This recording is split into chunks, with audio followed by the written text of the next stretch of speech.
یہ حکیم لقمان کون تھے جن کا ذکر قرآن حکیم کی سورہ لقمان میں آیا ہے؟ کیا یہ پیغمبر تھے یا پھر اصحاب الکہف کی طرح عام اولیاء اللہ میں سے ایک ولی تھے؟ یہ حکیم وہ آپ والا حکیم نہیں ہے جو ڈاکٹر حکیم والا ہوتا ہے، یہ وہ حکیم ہے جس طرح ہم حکیم الامت کہتے ہیں ڈاکٹر اقبال کو، یعنی حکمت کی باتیں کرنے والا۔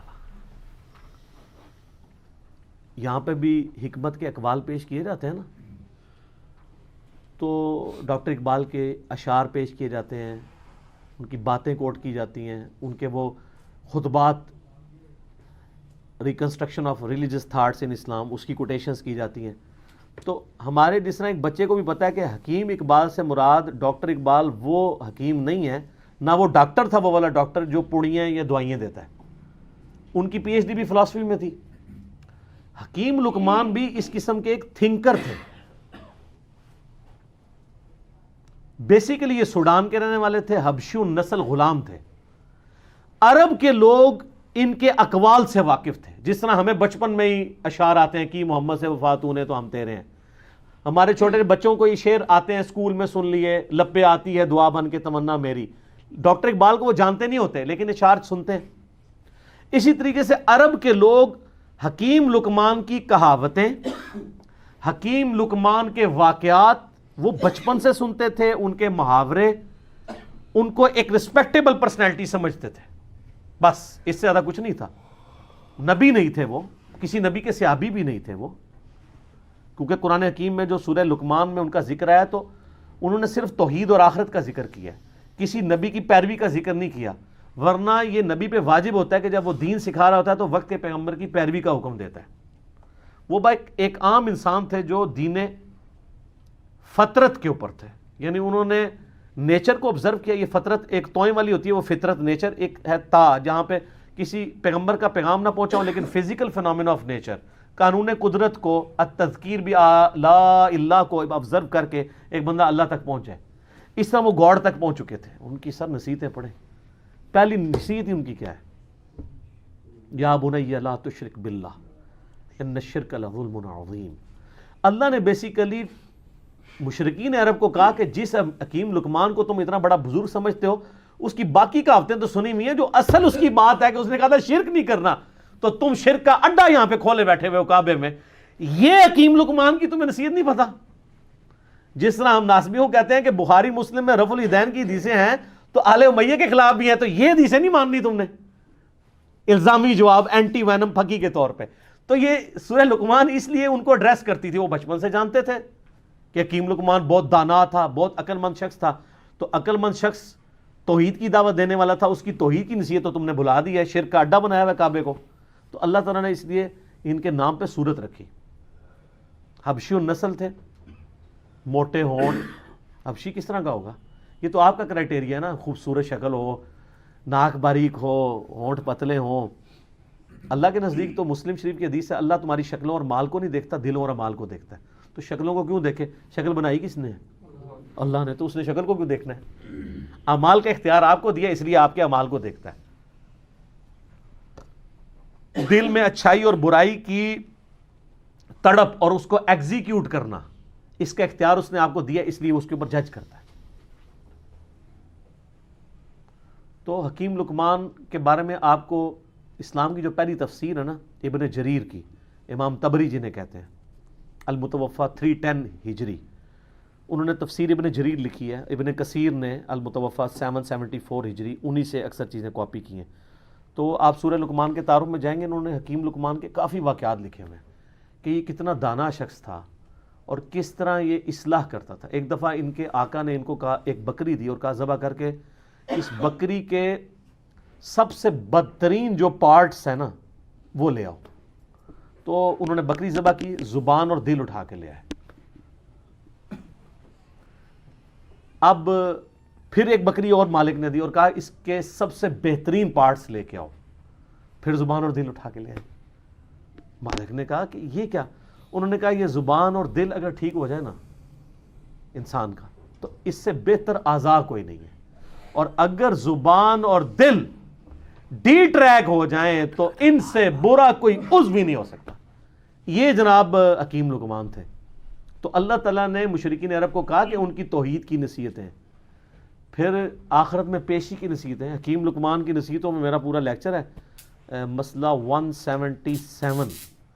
آپ جا کے دیکھیں تو آپ کو پتہ چلے گا جی حکیم لقمان نے کیا کیا نصیحتیں. سورہ لقمان میں 8 نصیحتیں تھیں ان کی، 2 اللہ نے مزید ایڈ کر کے تلک عشرۃ کاملہ، اور وہ 2 نصیحتیں ماں باپ کے ساتھ اس نے سلوک کی ایڈ کی، جو حکیم لقمان نے شاید عاجزی کی وجہ سے اپنے بچے کو نہیں کی، شاید موت کا وقت تھا تو اب وہ اس کو سکپ کر گئی یا اور لوگ ان سے ہوگی، تو اللہ تعالیٰ نے اسے پرفیکٹ کیا.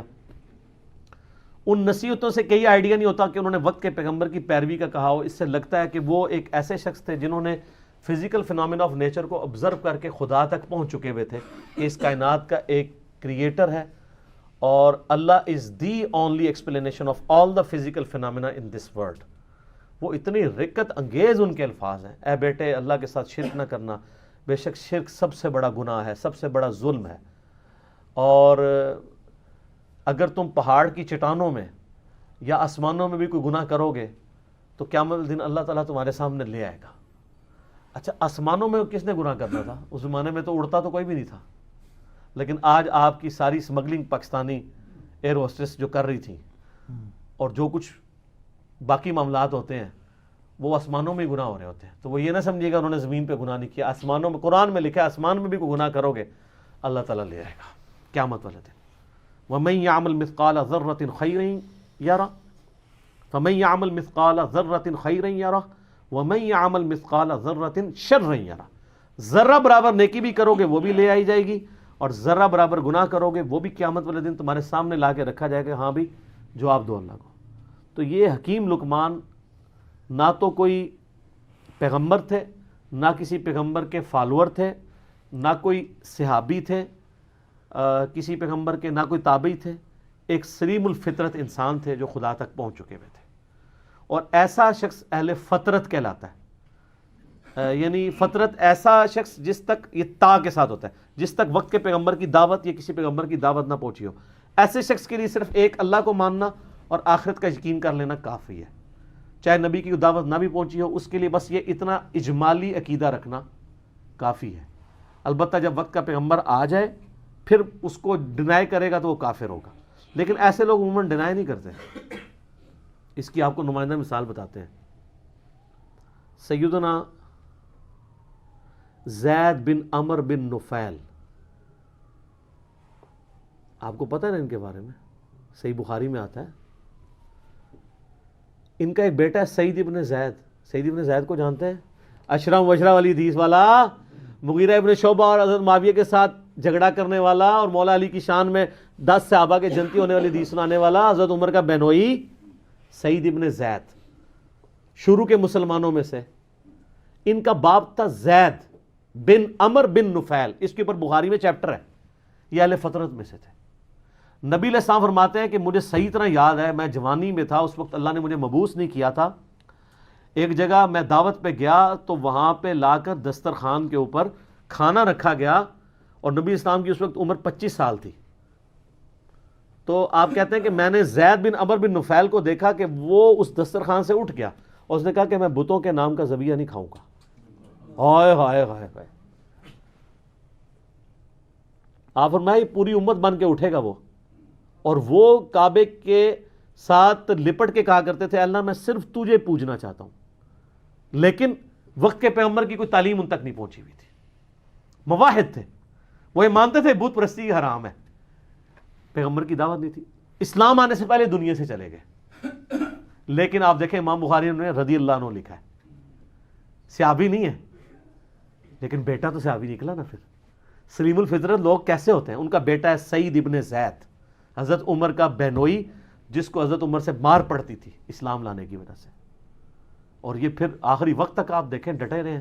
وہ تو آپ کربلا والا ریسرچ پیپر پڑھ لیں، جب سب لوگ مسلحت کا شکار تھے، یہ تو اعلانیہ مجمع میں کھڑے ہو کے کہتے تھے تم جنتی شخص علی ابن ابی طالب پہ لعنت کرواتے ہو. ہم کبھی بھی اس پہ لعنت نہیں کریں گے، کیونکہ میں نے رسول اللہ سے سنا ہے ابو بکر جنت میں، عمر جنت میں، عثمان جنت میں، علی جنت میں. سنن نسائی الکبریٰ میں اوپر تلے کتنی حدیث ہیں، میں نے اس اپنے کربلا والے ریسرچ پیپر میں ڈالی ہے. ایک تابعی آ کے کہتا ہے کہ میں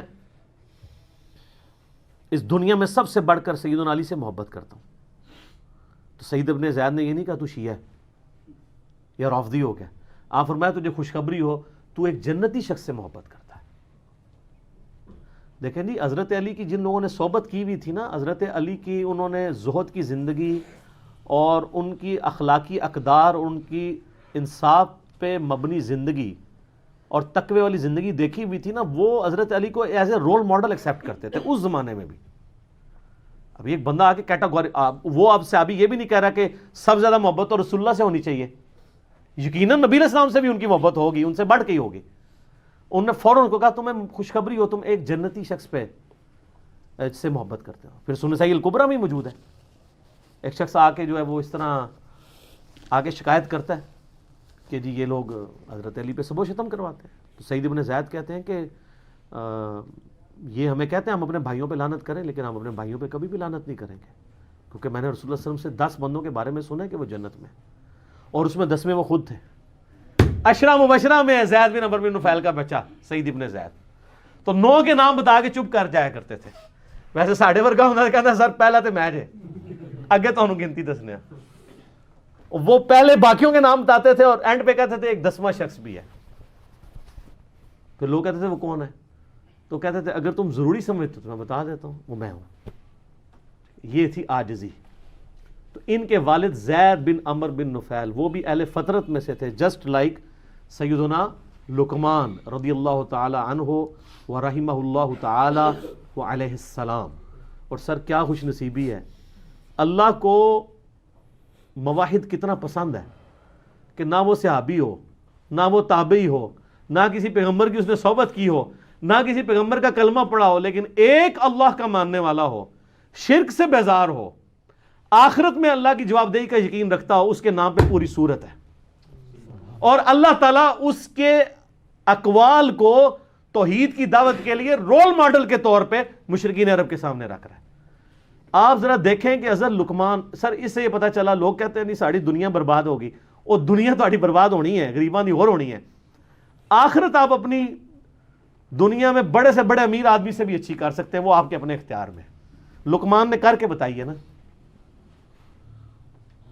نہ نبی ہے نہ کوئی صحابی ہیں. اگر نبی ہوتے تو کہتے میری پیروی کرنا، نبی تو کہہ کے جاتا ہے. نبی علیہ السلام نے ہمیشہ اپنی پیروی کا حکم نہیں دیا. تو اگر آپ نبی بھی نہیں، صحابی بھی نہیں، تابعی بھی نہیں، ایک عام اہل فطرت میں صرف اللہ کو ماننے والے ہیں، تو اللہ کو اتنے پیارے ہیں کہ آپ کے نام پہ سورت آ جائے گی.